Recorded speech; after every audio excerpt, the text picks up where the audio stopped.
Assalamualaikum warahmatullahi wabarakatuh. Innal hamdalillah nahmaduhu wa nasta'inuhu wa nastaghfiruh wa na'udzu billahi min syururi anfusina wa min sayyiati a'malina. May yahdihillahu fala mudhillalah wa may yudlil fala hadiyalah.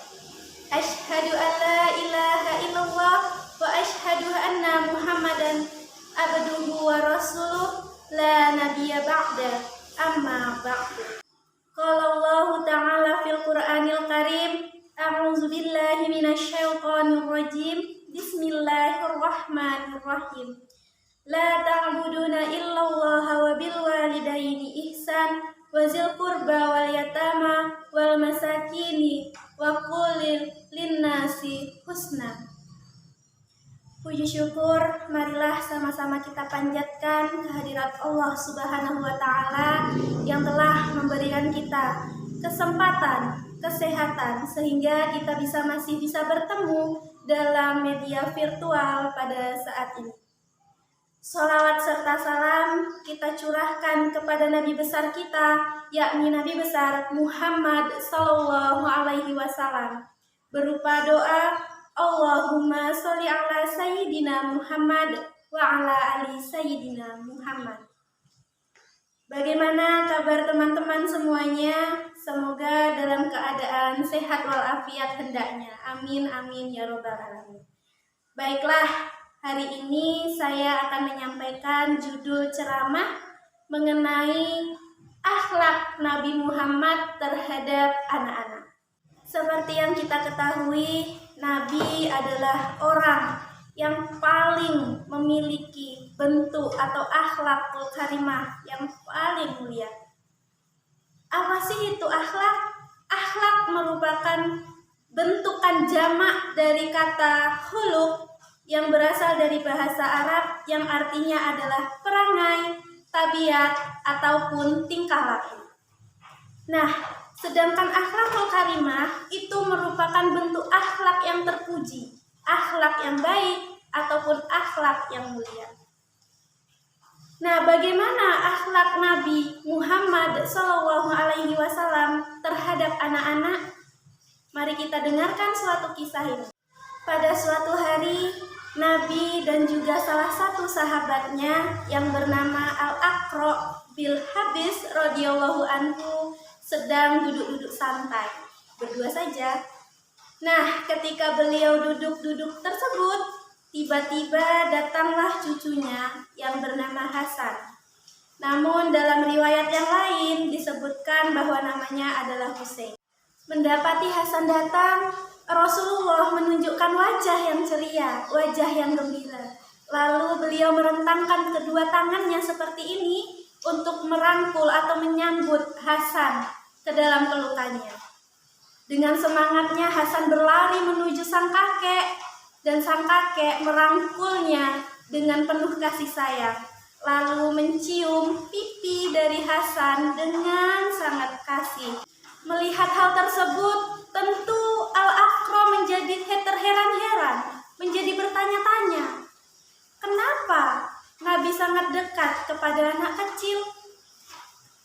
Rasa heran ini bisa dipahami dalam suatu masyarakat, di dalam secara kebudayaannya bahwa laki-laki itu dianggap superior, atau orang yang tidak memiliki perhatian atau kurang perhatiannya terhadap anak-anak. Nah, hal yang dilakukan oleh Rasul ini tanpa asing oleh Al-Aqra, sehingga ia menjadi bertanya-tanya. Kemudian Al-Aqra ini menyampaikan rasa keheranannya tersebut kepada baginda Nabi Shallallahu Alaihi Wasallam. Wahai Nabi, saya telah memiliki 10 anak, namun tidak ada satupun yang pernah saya cium. Kemudian Nabi menanggapinya, mal la yarham la yurham, yang artinya barang siapa yang tidak menyayangi, maka ia tidak akan disayangi. Nah, hal yang baru saja saya sampaikan tadi merupakan hadis dari riwayat Muslim. Sahabat, itulah mempunyai bentuk perhatian kepada anak kecil merupakan salah satu bentuk kita, bentuk kasih sayang dan rasa cinta kita kepada anak kecil, sebagaimana akhlak Rasulullah Shallallahu Alaihi Wasallam yang menyayangi dan mengasihi anak-anak. Terkadang sering kita perhatikan ada orang dewasa, ada anak-anak. Nah, ya sudah, biarkan saja sudah. Tidak punya perhatian sedikit pun kepada anak-anak. Mempunyai sifat perhatian ini sangat penting adanya.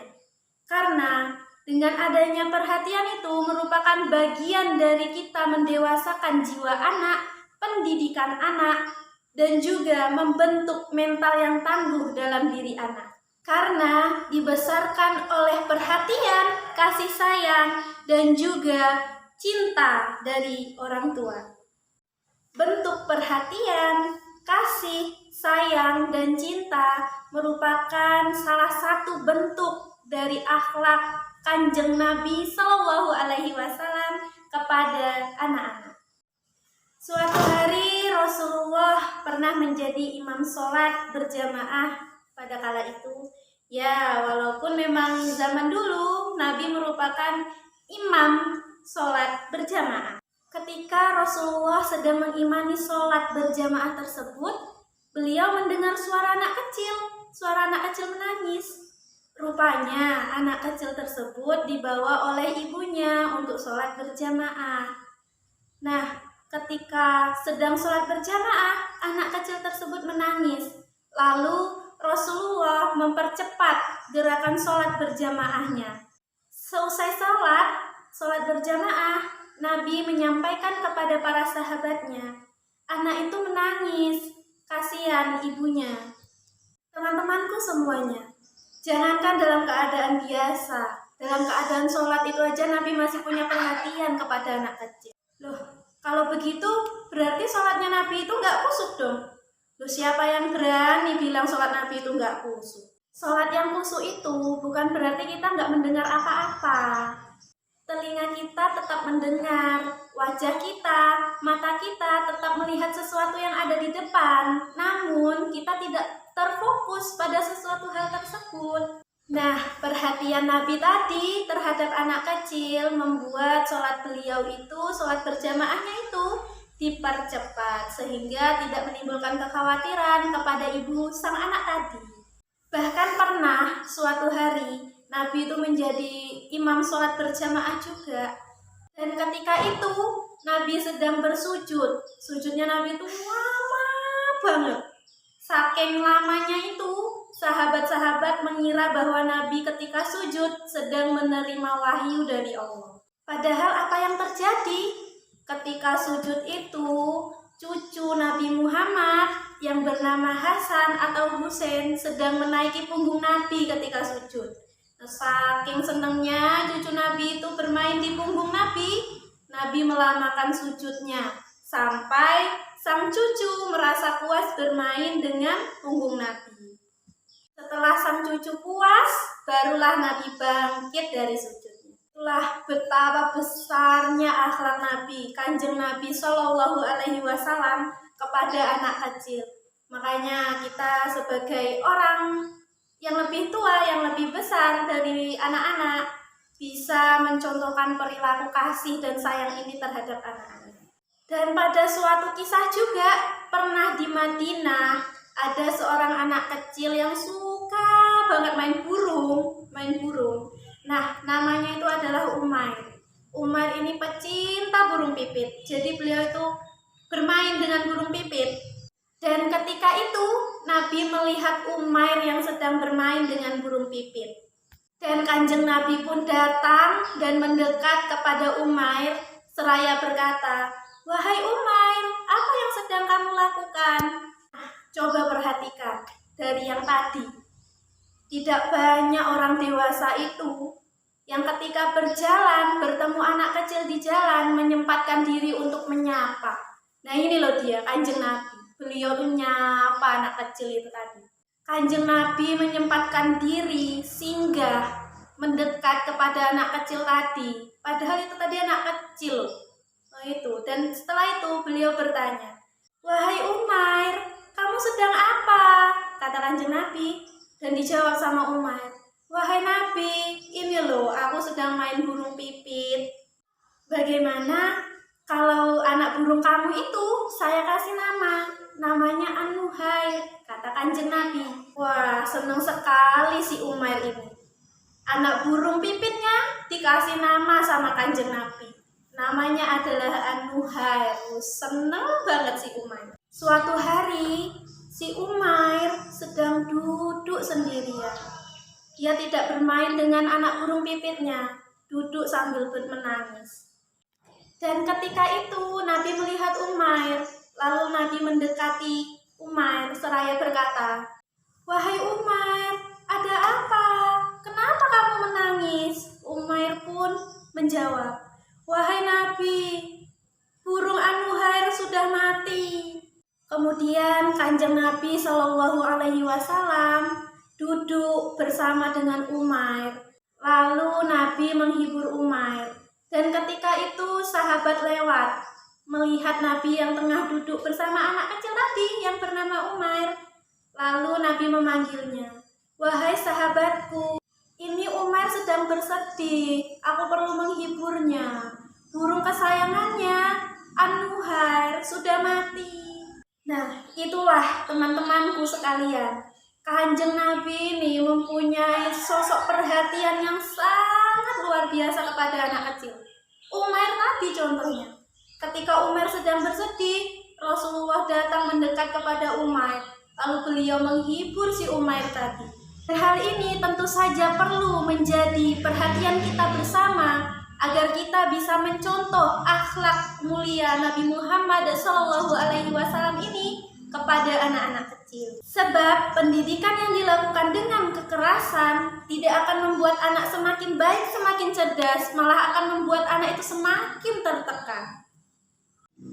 Apakah dengan misal kita mengajari anak, terus anak itu nggak bisa, terus orang tuanya marah-marah, lalu dengan marah-marah itu apakah anaknya itu ya jadi pintar? Ya tentu kan enggak, ada tahap-tahapannya. Makanya kita perlu memperluas perhatian kita, kasih sayang kita kepada anak-anak. Jika anak itu memang belum bisa menangkap, ya kita ajari pelan-pelan. Jangan dimarahi, dirangkul, dan diajari dengan sabar. Semoga ini bisa menjadi inspirasi untuk kita contoh, untuk kita tiru dan kita teladani bagaimana cara kita memperlakukan anak-anak di sekitar kita. Karena tidak semua anak-anak itu langsung pinter, pasti ada tahapan-tahapannya.